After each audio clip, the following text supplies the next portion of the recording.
Good afternoon. This is Jennifer Frimmel from One EDI Source, and we would like to welcome you to our webinar, EDI 101, Critical Aspects of Understanding the Value of EDI. Featuring in today's webinar is our Product Development Director, Michael Hurley. Please, before the webinar starts, mute your phone and don't be shy to ask any questions. And with that, I will turn it over to Michael Hurley. Thank you, Jennifer. Thank you, everybody, for joining us today.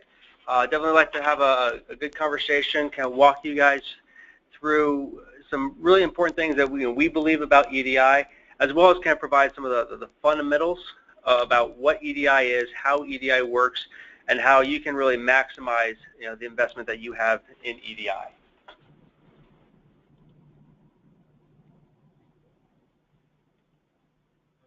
So moving on. So today's agenda, first off, we're going to really talk about the process of EDI. Again, this being a 101 kind of course, really want to kind of talk through the fundamentals. What is EDI? What sets EDI apart from other means of exchanging data? And just the flow that EDI has between you and your trading partners. Next, we'll talk through 4 different ways that you can implement an EDI exchange. Hopefully, if you're doing EDI today, you'll be able to kind of see yourself in these different the methods. Then we'll transition to what the role of EDI has within your organization, and really the critical nature that this process plays. And then finally, different techniques, different ways to really maximize your investment in EDI and allow EDI to really kind of transform how you run your business. So first off, really just kind of jumping into the process of EDI. So one of the things that we say at One EDI Source is EDI is really the standard that isn't. While EDI is a set standard, there's so many nuances and different ways different companies have implemented EDI. It's become a very nuanced type means of exchanging data. So at a highest level, we have the EDI standards. So anyone new to EDI, there's 2 really fundamental standards that we deal with primarily within the United States, being the ANSI X12 and the UN's EDIFACT standards. Within each of these standards, there are different versions. So some trading partners might be implementing 4010 of the X12 standard, while others might be implementing 5010. Each of these standards build upon previous standards and try to correct any of the issues that existed in the earlier standards. Right now, I think we're in about the 7,000 series of the different EDI X12 versions. And different trading partners that you'll work with will basically prescribe using either one version or another version. So it's very important to understand what version they're using. So when you're building your EDI exchange with them, you're mapping according to how they would need. And finally, the third level of looking at EDI is the EDI specifications, or what your trading partners will communicate in their implementation guides. Oftentimes, you'll receive these documents when you first start doing business with a particular trading partner that requires EDI or requests EDI. And these implementations will go step by step in terms of how they're actually using the standards and the versions of that particular standard. Meaning there could be 100, 1,000 different elements within a particular document, and this particular trading partner might only use a subset of that. So when you're doing business with them, it's very important to recognize what elements within the EDI document you are using and which ones you should not be sending to them. And finally, within each of the standards and the versions and the specifications are the actual documents themselves. So if you're new to EDI, if this is something that you're not as familiar with, within the X12 standards, we have basically a 3-digit code associated with different documents. So the actual document itself being a purchase order or advanced ship notice, an invoice, these correspond to terms such as an 850, an 856, or an 810. So depending upon who you're talking to in your organization, you might hear these 3-digit numbers being spoken about, and understand how they map to the real-world documents that they represent is very important. EDIFACT does something very similar. They just do more text descriptions of these rather than the 3-digit numbers, but again, it serves the same purpose. So again, the standards really are used to validate that the structural nature of the message is accurate and correct and complete. So that's one of the biggest advantages of EDI is that you're ensuring that the messages themselves are properly structured, and you can expect that from your trading partners. The next kind of big key with EDI is the use of functional acknowledgements. These are essentially digital receipts. So very much like certified mail, you mail a letter and then you get a receipt back that the letter was received. Functional acknowledgements are the digital equivalent within EDI. So again, this separates itself from other forms of B2B exchanges that do not necessarily have the concept of a receipt, meaning that yes, I did in fact receive this. Each of the different functional acknowledgements can be accepted with errors, meaning that it meets kind of the standards, but it doesn't meet the standards, but it's not. But those issues are not sufficient to have it be rejected, or it's actually been rejected. So this is kind of how the standards are used to validate the EDI message and then either rejected or accepted by your trading partners. And again, just want to highlight for folks new to EDI that this only indicates that the message was compliant with the standards, not necessarily that the content of the message that we'll get into a little bit later was accurate and correct. So that is just syntactically accurate, even though the message content might actually be wrong. Now, the important thing in any EDI organization or operation is to reconcile the documents that you send or you receive with the functional acknowledgements, just to make sure that your trading partners receive these messages, acknowledge that they receive these messages, so that you don't send off an invoice, never receive a functional acknowledgement, and then 30, 60, 90 days later, when you're wondering why payment has not been processed, you come to find out that they never received the actual document that you sent, and then that sets the whole cash acquisition process all over again. So functional acknowledgements and the standards are two kind of critical nuances of the EDI method of B2B exchanges. Now the process to first send documents to a trading partner and then of course receive documents from a trading partner follow a pretty similar kind of 5-step process that we've seen consistently across all of our clients. At a high level, that process is first to extract the data, so it's pulling it from your back office system, and then mapping that data from whatever that format is to the EDI standards.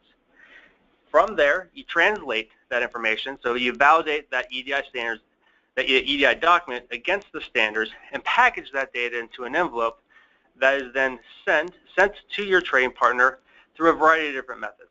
That can be through a VAN, a value-added network, through a secure FTP channel, or even an AS2 connection. So again, that's actually sending the documents. And the final step in the outbound flow is to reconcile. Again, that's to receive the functional acknowledgement back from your trading partner and then match it back up to the document you sent, just to make sure that they actually got it. The inbound document flow, very similar, in that you receive the documents through the variety of different communication methods available between you and your trading partner, agreed upon before you begin the exchanges, and then translating that document. So again, validating the document against the EDI standards. From there, the reconciliation process is more you creating the functional acknowledgement associated with the document you just received and sending that back out to your trading partner so that they get a receipt that you received their document. Finally, you map that information as EDI to whichever format you need in your back office system, be that a CSV, XML, or sometimes even a direct injection into a database table. And once you map that information, then you integrate it into your back office system so the rest of your organization can then act on it. So this is the general flow of data and EDI through kind of an EDI process, just to kind of give everybody level set understanding of kind of what we're going to continue talking about next. Now, there's 4 ways that we're going to talk through about how to actually implement an EDI exchange. If you're new to EDI, then this will be a good opportunity to kind of understand your options as far as how to leverage and kind of take advantage of EDI as a means of doing a B2B exchange. But if you're currently engaged in exchanging documents using EDI, that I expect folks to fall into kind of one of these 4 categories. Walking through the top one being kind of more of a web-based EDI. So this is where you would send an EDI provider would basically sit between you and your training partner. You would log in to the website, a portal, where you would receive the documents from your training partners and be able to turn them around using a web forms type methodology. So it's almost basically doing a email for EDI, and web-based EDI is really great for small companies who are new to EDI.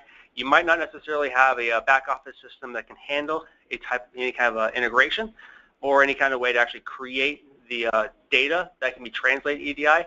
So it's really a great opportunity for folks to get up and running quickly, become EDI compliant very fast, and allow you a place to really kind of start your journey down the path of EDI enablement.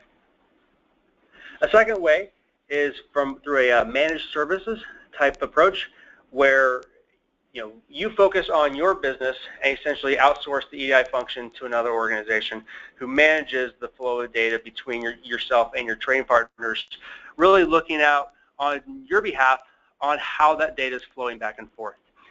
So again, this is best for companies who want to focus on their product or services and who do not want to invest internally in any kind of EDI team or competency, and would rather again rely on the experts to kind of manage the EDI aspect of their business and really allow them to focus on what they do best. The next, cloud-based EDI. So this is where you begin to want to take more control over your own EDI operation, where you may want to be able to dictate when and how you onboard new training partners, or how you do your particular integration, or any other additional kind of business rules that you want to place inside that integration to really kind of leverage the most you can out of your EDI investment. But you do not necessarily want to invest or manage the IT infrastructure associated with an EDI solution. So a cloud-based model is definitely an approach for you there. And finally, the installed software route is for those companies who want complete control over every aspect of the EDI process, who want to manage the environment, who want to manage the interaction between the EDI solution and the back office system that you are using in-house. So we've definitely seen either of these four ways to implement and manage EDI as typically the ways that companies will pursue EDI enablement, and again progressing from one to the next in a way that makes the most sense for them. Next, we're going to discuss, now that we have an understanding of the nature of EDI, the nuances of the standards and the functional acknowledgements and how the process works and different ways to implement. Now we want to again get into what does EDI mean for your business and what is the role of EDI within your four walls. So looking at EDI, really view EDI as almost a milestone-based process, representing your most important business documents, and really as you think about the different functions within your organization, the work that they pursue, the outcome of that work is almost represented as those EDI documents. So for instance, the sales team is working with customers and the outcome of their efforts is a purchase order. The fulfillment team receives that purchase order and their job is to get that out the door, and that's represented in that advanced ship notice. And finally, the accounting team at the end of the process wants to collect the cash from that invoice, being the culmination of their internal activities. That's really the milestones, especially within more of a CPG supply chain process. But even if it's a manufacturing release schedules, dispatchers within the transportation industry sending out load tenders, or even a healthcare provider submitting a claim, or an insurance company submitting an eligibility status, the outcome of all these internal processes that represent basically these binding contracts with your most important customers are represented as these EDI documents. So with that context and the role within your organization, we really kind of look at why do companies typically do EDI. So there's a number of reasons that the screen can talk about as far as being a requirement, and again cost savings, accuracy, efficiency. Once you digitize this process, there's many efficiencies that you can gain through this automation. And so we typically would see that companies embark on EDI oftentimes as a requirement, and then over time begin realizing the value that it can have when it's really embraced within the organization. But we believe that these reasons that people oftentimes embrace in EDI, really only scratches the surface of the value that it can actually have when you realize its true potential. And it really embracing EDI, we can definitely see that it can dramatically impact your performance. We've seen statistics as high as 50% reduction in shipment cycle times, and issues with invoices being reduced, and really from a order to cash cycle process, cash collections, the impact that doing EDI well can be very dramatic. So again, it's not like oftentimes we talk to folks where the initial impression is that EDI is like a fax machine, or it's like a telephone, transmitting voice over receiver back and forth. But we definitely see EDI as being much more than that, being more engaged in the conversation. So it's not just transmission of information, but done right, it can actually ensure that you're saying the right things to your customers and really changing how you do business internally. But with all the hope and the promise that EDI can bring to your organization, it's definitely with its challenges. So doing EDI well is not easy. It's much more than just plugging into a network. It requires discipline. If you've never done EDI before, there will be business process changes that you will need to, consider. New documents that you've never used before. Things such as an advanced ship notice to let the warehouse know that the goods are coming on the truck before the truck even gets there. The timeliness of a purchase order acknowledgement needing to be received, sometimes within 24 hours of receiving that purchase order, requires changes from different folks within the organization performing their responsibilities in light of the impact that it has on those EDI exchanges. So understand the interdependencies, and then understanding the need for controls around those processes and the interdependency between different teams is very, very important. And the consequences of not doing EDI well, especially in what we've seen within the kind of retail supply chain ecosystem, definitely can be significant. As high as 2% of sales, can be a result of any kind of penalties or chargebacks. Issues with invoices can often result in delays of cash collection, be that a short payment, or be that a failure to pay at all. And other issues result in lower revenues because the challenges that a company has working with its suppliers, ripples throughout that relationship, and it may minimize opportunities to further expand the partnership and produce impacts to the actual revenues that you receive as an organization. So definitely there's a lot of promise and a lot of potential that EDI can have, but it does come with liabilities that if not properly managed can negatively impact the organization. But with that said, it is possible to realize the promise of EDI. And that's one of the things that we here at EDI Source definitely do believe in, that EDI done well can have dramatic impacts to the rest of the organization and your ability to serve your most important customers, especially within that retail supply chain ecosystem, being able to decrease those costs, reducing those chargebacks and those penalties, accelerating the cash collection. Again, when you send invoices and the invoices are timely, accurate, and correct, the chances of receiving on-time cash payments for those invoices increases dramatically, as opposed to if those invoices have issues, if those invoices are delayed, or if those invoices do not meet the expectation of your customers. And again, all that impacts your ability to receive payment from your customers to be able to generate the cash within your organization. And then finally, the customer relationships. Having a strong, positive relationship with your most important customers, which are typically going to be your EDI customers, is incredibly important. And the best ways to really minimize those issues and really realize that full potential is to identify those issues before they happen, before they snowball into larger problems, understand the root cause of those issues, and empower the folks who interact with those clients or service those clients on a daily basis the information that they need, most important. So with this, we'll transition into the how to really maximize your investment in EDI. So we've talked about kind of what EDI is, what its process is, how it can be implemented, and the role that it can have within your organization.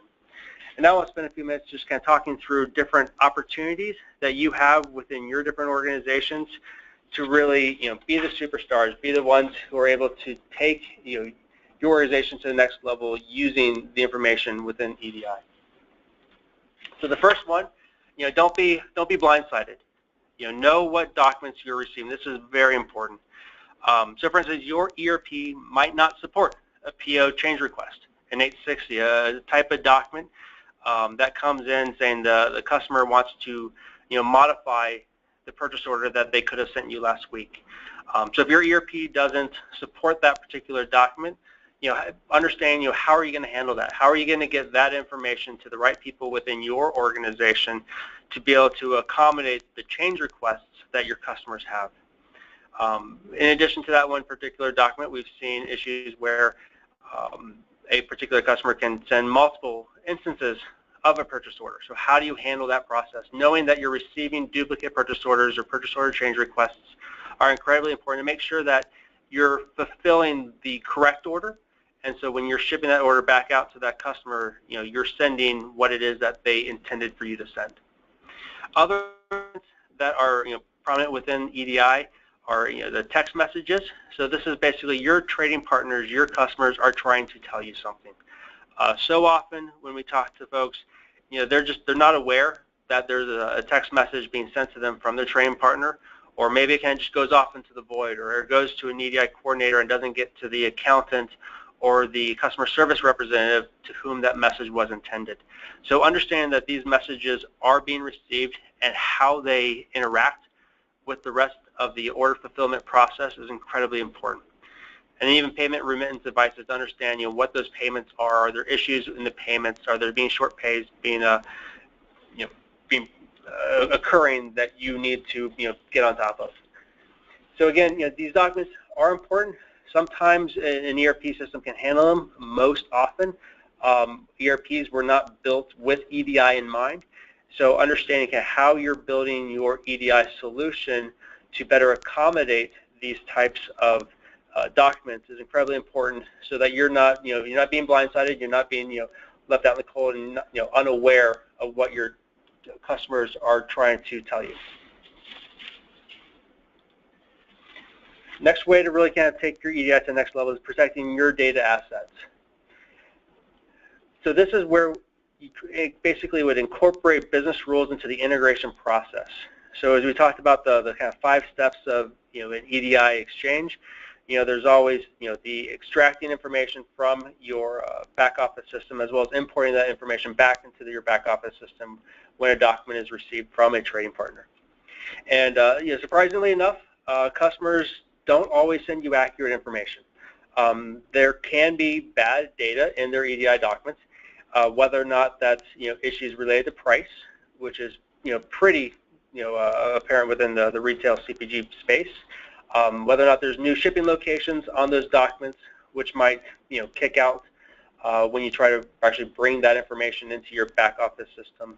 Maybe they're ordering new item numbers that they've never ordered before, or they're mislabeling a UPC number. Or we've also seen situations where a customer has ordered a good from a vendor with a ship date in the past, and then lo and behold, chargebacks occur when there's a late shipment. So understanding how your partners, how your customers are sending you data, what the data they're actually sending you, and ensuring that you're building into your integration processes the right protections in place, the right business rules in place to ensure that it doesn't flow into your back office system without you ensuring that it's accurate and correct. So again, really protecting your data assets from the information from your trading partners. And it goes both ways. So just as you don't want your customers polluting your ERP with bad data, it's always important to return the favor and validate that not just the structure of the EDI that you're sending, but the content that you're sending back to them is, again, accurate, timely, and correct. Be that unnecessary errors, pricing mismatches, invoicing issues, missing information in required fields as prescribed by the implementation guides that your trading partners are saying that this is how they want to receive information. Additionally, from a timeliness standpoint, we talked about earlier, purchase order acknowledgements being incredibly time sensitive, especially so in the transportation industry, where if you don't respond back to a dispatcher within a certain period of time, someone else might be taking that load. So that's clear line of sight to lost revenue in that situation. Advanced ship notices being late. If your truck shows up with the goods at your clients or your customers' warehouses before your advanced ship notice gets there, the result is they don't have your order in their system loaded into their scanning guns, ready to go when your goods start rolling off the back of your truck.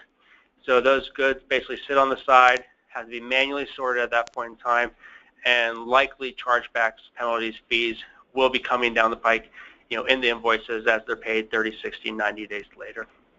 And again, even on the invoices front, making sure that the data in the invoices is correct, but also that you're actually sending the invoices out. We've seen a number of situations where there might be a hiccup in the EDI solution where invoices might get lost and they might not get sent out, might not be functionally acknowledged by your customers. And in those situations, making sure that you kind of close the loop on invoices, really to minimize the problems before they snowball into larger issues and can basically result in costing you money, whether that's through delayed payments.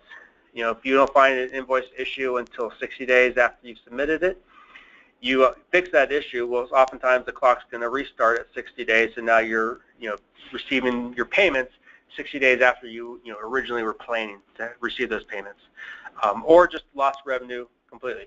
If your invoices don't balance, the sum of all the items on your invoice don't match the total at the bottom, well, lo and behold, your customers are likely going to pay the lower of the two amounts, resulting in a short payment in that particular situation.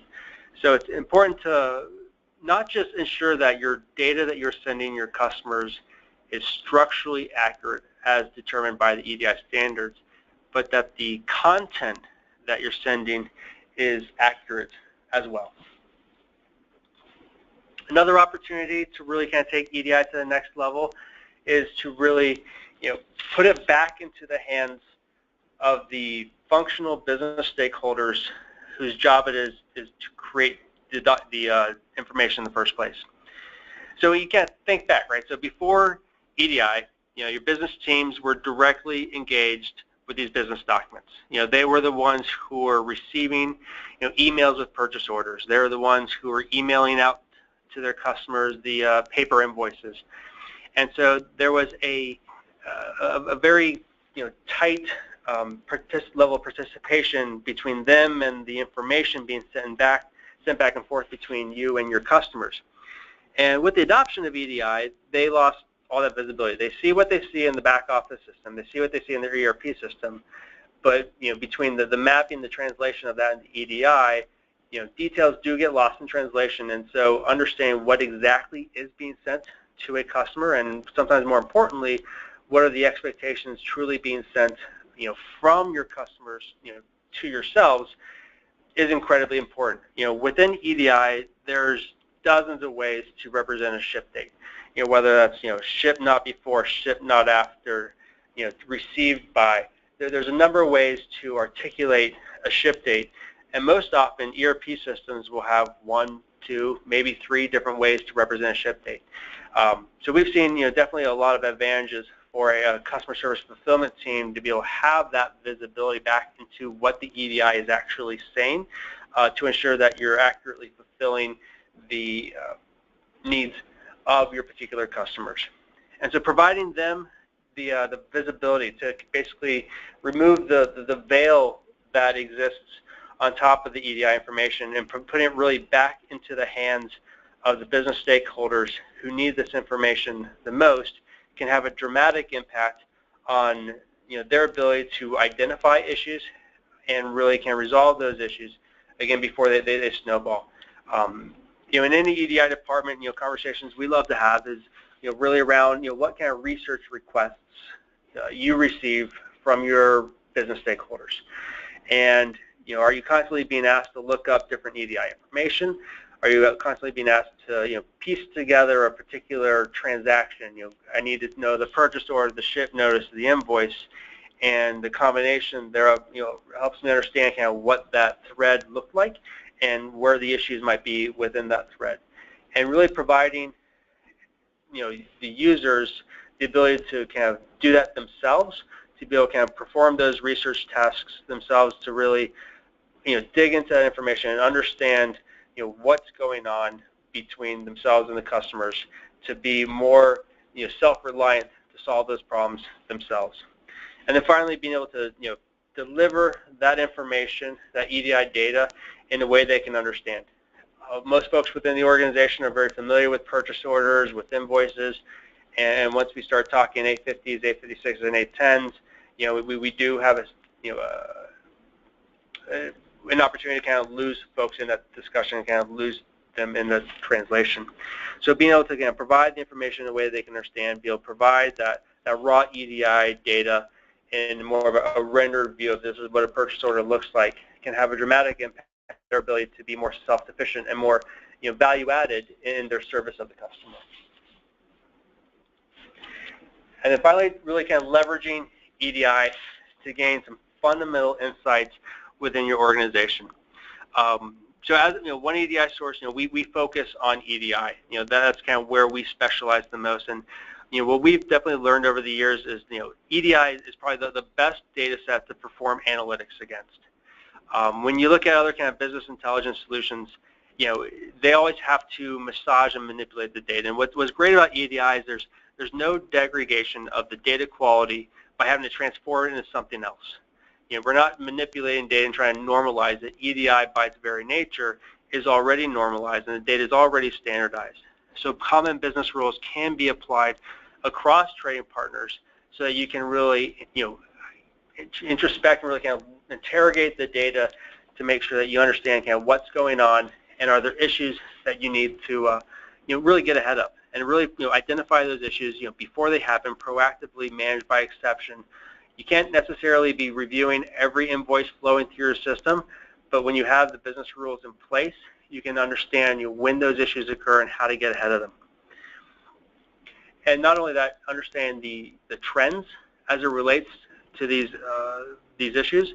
Are you getting better? Are you improving upon what you've done in the past, or are you kind of slipping back into old habits and sending documents out late when you really got that process under control 6 months ago, but 2 months ago departments changed over and now those problems are reappearing. So understanding what kind of business issues or business problems are occurring within your data, understanding trends in terms of over time, are you getting better or degrading the service to your customers, and really understand how that data impacts your organization is incredibly important. So in summary, really want to encourage folks to embrace the potential that EDI can have to dramatically impact operational performance. We've seen this time and again working with clients to extend their EDI data integration capabilities, taking into consideration different business rules to protect their data assets, as well as protecting them from their any risk of sending out bad data to their customers. And it can have a dramatic impact on how they not only think internally around their processes and how those processes culminate and result in those EDI data files, but also the improvements that it can have throughout the organization. Second, really to expose the rest of the organization to the EDI, unveil the mystery of EDI, put it in the hands of the people who need it most, to empower them to make the right decisions, to be able to solve the issues themselves, and to really be an advocate for your customers as they serve your customers and try to work through them on different issues that undoubtedly will occur within that exchange. And really do think that maximizing kind of how you look at EDI, how you view EDI, and the impact it can have within the organization can really have a pretty dramatic effect. So again, things, how can we help? So we have on our website an EDI 101 guide that gets much more into the details of the syntactics of EDI, as well as just different, more detail than what we covered in the first part of this meeting. And then finally, an EDI buyer's guide to help you just evaluate, think through what's important, what are the things that you might want to consider as you can go down this journey of evaluating EDI solutions to be able to transform your own business operations. Also want to highlight some other upcoming webinars that we have coming up. So our EDI Execute solution is our EDI software product. And so we have in a webinar to kind of talk through a Jumpstart demo of that product, as well as additional webinars throughout the spring, really about chargebacks, as another course on kind of EDI focused on the non-EDI manager, and really how to drive the most you can within your B2B exchange.